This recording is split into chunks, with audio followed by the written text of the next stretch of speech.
6절까지 말씀입니다. 함께 교독하겠습니다. 제가 먼저 읽겠습니다. 버가모 교회의 사자에게 편지하라. 좌우에 날선 검을 가지신 이가 이르시되 어디에 사는지를 내가 아노니 거기는 사탄의 권자가 있는 데라. 내가 내 이름을 굳게 잡아서 내 충성된 증인 안디바가 너희 가운데 곧 사탄이 있는 곳에서 죽임을 당할 때에도 나를 믿는 믿음을 저버리지 아니하였도다. 그러나 내게 두어 가지 책망할 것이 있나니 거기 내게 발람의 교훈을 지키는 자들이 있도다. 발람이 발락을 가르쳐 이스라엘 자손 앞에 걸림돌을 놓아 우상의 제물을 먹게 하였고 또 행음하게 하였느니라. 이와 같이 내게도 니골라다의 교훈을 지키는 자들이 있도다. 함께 읽겠습니다. 그러므로 회개하라. 그리하지 아니하면 내가 내게 속히 가서 내 입의 검으로 그들과 싸우리라. 아멘. 오늘은 이제 세 번째 일곱 교회 중 가운데 세 번째 교회인 버가모 교회의 메시지를 함께 살펴보겠습니다. 어제 살폈던 그 서머나 교회는 핍박 시대에 교회에게 주시는 메시지로 주님께서 너희 상황을 내가 잘 알고 있다. 그러나 죽음에 이르기까지 충성해라 하는 권면의 말씀으로 메시지를 주셨습니다. 오늘 버가모 교회의 그 역사적인 배경의 상황은 핍박 시대가 끝나고 로마 황제가 콘스탄틴 대제일 거예요. 황제가 이제 기독교를 로마의 국교로 삼는 시대. 그때는 어떤 일이 발생했냐면 이제 지하 카타콤에서 예배를 드리던 성도들이 신앙의 자유를 얻고 이제 지상으로 나와서 예전에는 그러니까 막 웅장한 그런 그 신전에서 예배를 드리기 시작하고, 그리고 교회에 나오는 자들은 부유한 자들은 이제 황제가 예배를 드리니까 권력에 가까워지고, 또 가난한 자들은 교회에서 이제 교회 예배에 참석만 하면 당시에 은화 2입 그리고 옷 2벌 은화 5잎 이렇게 막 물질로 이렇게 하니까 버가모 교회의 상황은요, 정말로 신앙 고백을 가진 자와 그리고 정말로 신앙 고백을 가지지 않은 자가 섞여 있는 상황이 된 거예요. 이전의 핍박 시대 때에는 예배에 참석하는 것 자체가 자기의 목숨을 걸고 나왔기 때문에 신앙에 대한 의심을 가질 필요가 없습니다. 그렇겠죠? 그런데 이 버가모 교회의 상황은요, 정말로 신앙의 고백을 가져서 주님을 나의 주인으로 모신 자와 그렇지 않고 다른 동기로 예배를 드리고 있는 자가 섞여 있는 상황이에요.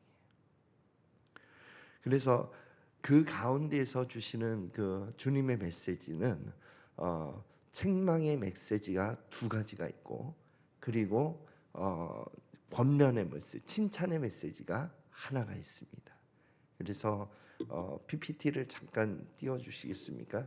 버가모 교회를 이해하는 데에 필요한 열쇠 3가지가 있다면, 첫 번째는 발람의 교훈, 두 번째는 니골라당의 교훈, 세 번째는 충성된 증인 안디바. 이 3가지가 이 버가모 교회 메시지를 이해하는 열쇠가 될 수가 있습니다. 자, 그러면은 먼저 발람의 교훈부터 한번 살펴보겠습니다. 계시록 2장 14절 말씀 한번 함께 읽겠습니다. 시작. 그러나 내게 2가지 책망할 것이 있나니 거기 내게 발람의 교훈을 지키는 자들이 있도다. 발람이 발락을 가르쳐 이스라엘 자손 앞에 걸림돌을 놓아 우상의 제물을 먹게 하였고 또 행음하게 하였었느니라. 아멘.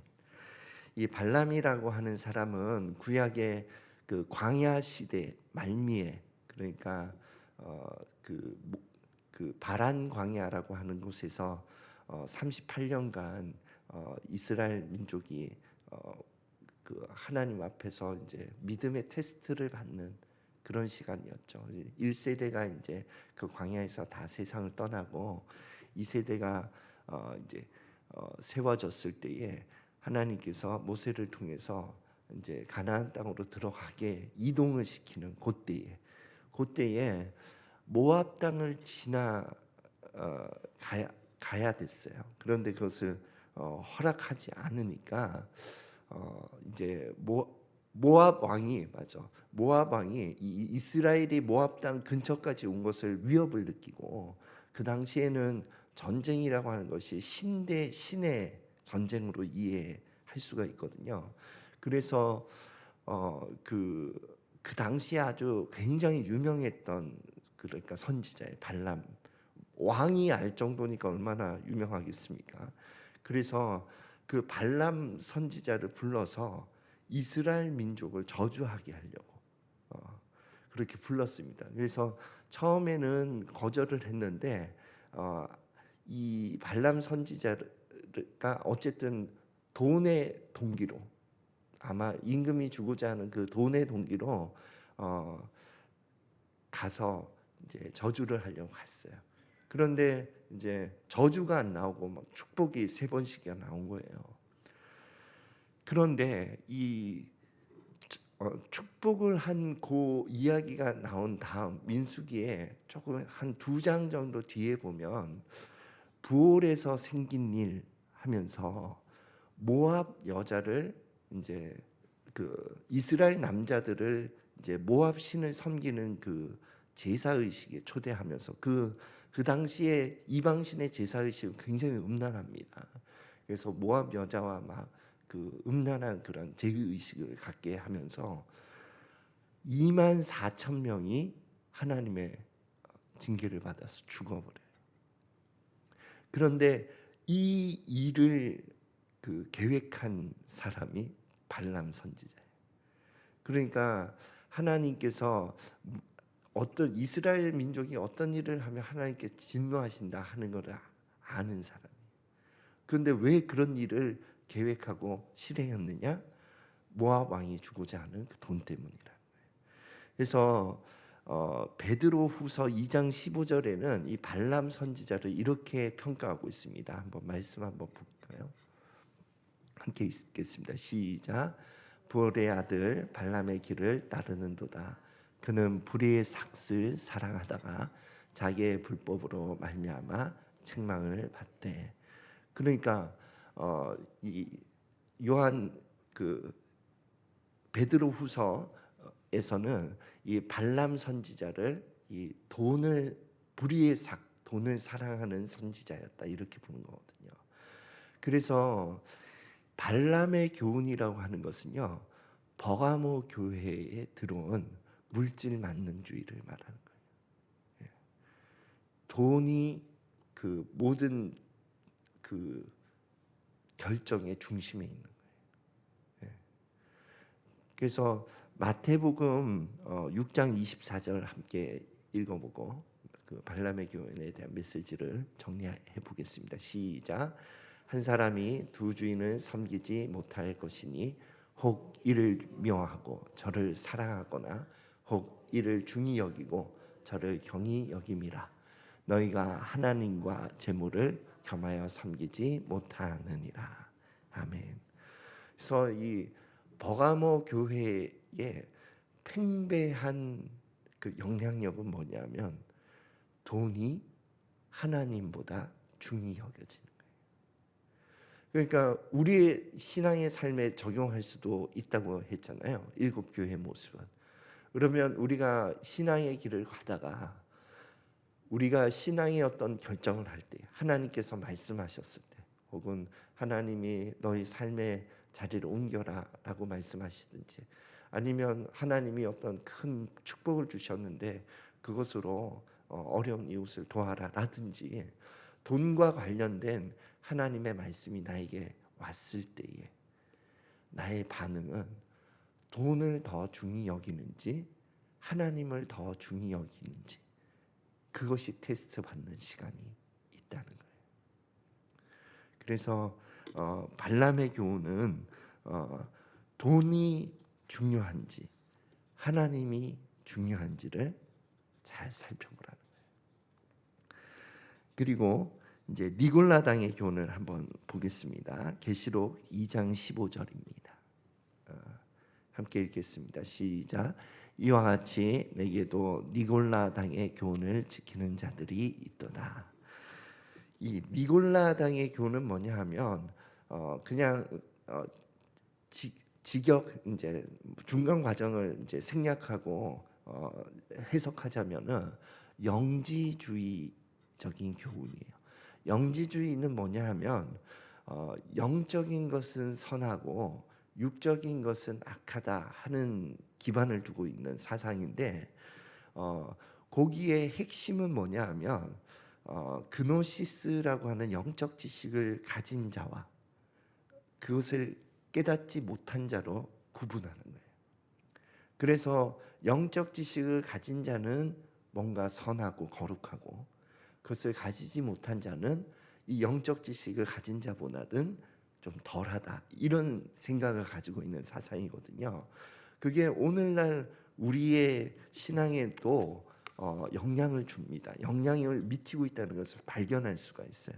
그래서 뭐 예를 들면 뭐 영적인 은사, 만약 제가 막 손을 얹으면 막 암병이 낫고 막 손을 얹으면 막 모든 병이 막 치료되고 이런 은사가 주어졌다 그러면 굉장히 신령하고 뭔가 능력 있고 하나님 종처럼 이렇게 여겨질 것 아니에요. 그게 목사님이 아니라 어떤 평신도가 그런 은사를 받았다 그러면 와 이런 마음이 들 거 아니겠습니까?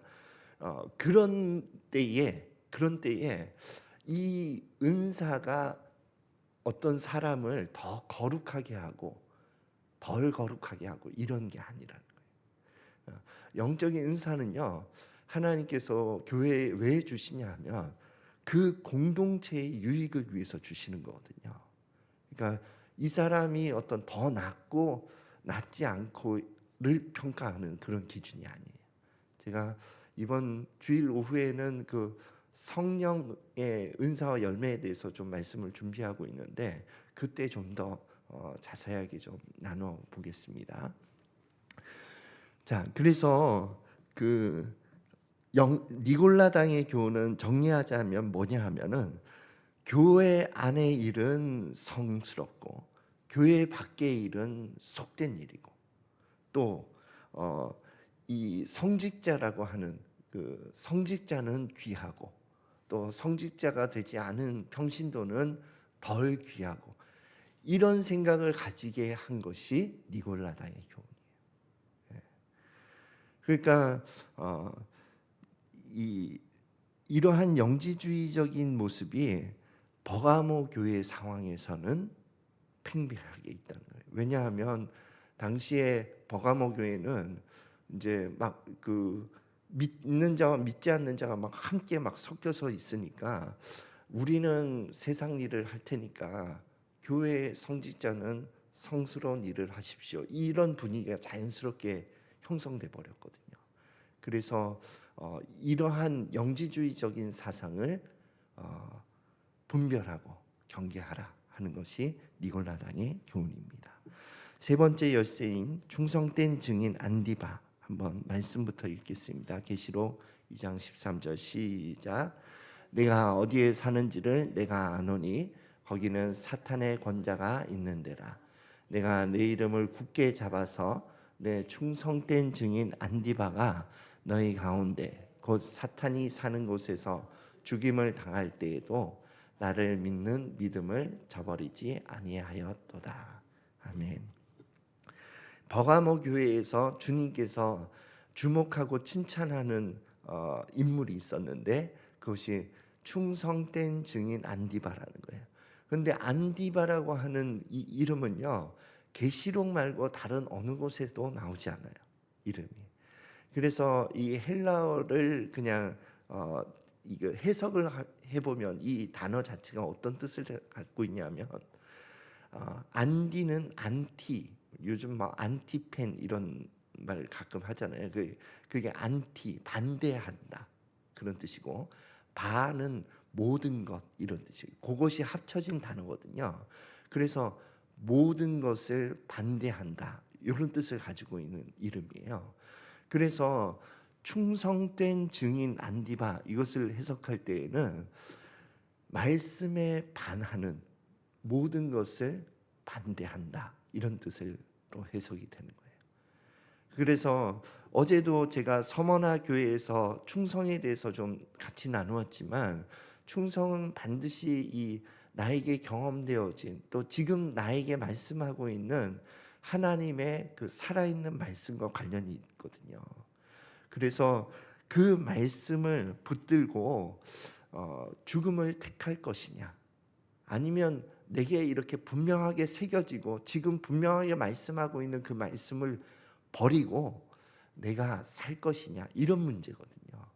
그런데 안디바는 말씀을 선택해서 죽음의 자리로 갔다는 거예요.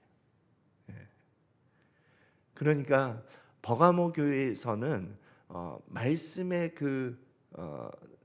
그것을 붙든다는 것은 어쩌면 대다수의 사람들에게 소외되고 또 어쩌면 그 삶의 자리에서 죽음으로 나아갈 수 있는 그런 어려움을 감수해야만 하는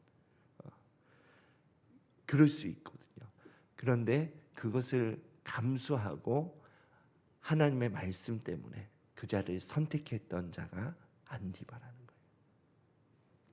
그래서 하나님께서는 이 버가모 교회 메시지를 이제 정리하자면은 이 버가모 교회 가운데는 돈을 중시하는 발람의 교훈이 팽배할 거다. 그리고 니골라당의 경우 영적인 것은 선하고 육적인 것은 악하다 하는 그러한 사상 가운데 성속 귀천이 팽배할 거다 하는 거예요. 그 가운데에 안디바와 같이 살아라 하는 것이 버가모 교회의 메시지예요. 그래서 말씀을 포기하지 않고 끝까지 충성한 그 안디바와 같이 살아가는 성도가 되어야 한다 하는 것이 버가모 교회에 주시는 주님의 메시지가 되는 것입니다. 함께 정말 주님의 말씀대로 살아가는 저와 여러분이 되시기를 예수 그리스도 이름으로 축원드립니다. 함께 기도하겠습니다. 하나님 아버지, 버가모 교회를 통한 주님의 메시지를 우리 영혼 가운데 새기게 하여 주셔서 정말 돈을 중시하는 발람의 교훈도 또 성속 귀천이라고 하는 영지주의적인 교훈을 따르지 않고 하나님 아버지 말씀 때문에 모든 것을 반대하고 그 말씀의 자리를 붙드는 그러한 성도가 될 수 있도록 주님 은혜를 허락하여 주시옵소서. 오직 성령님 당신을 의존합니다. 예수 그리스도 이름으로 기도드립니다. 아멘.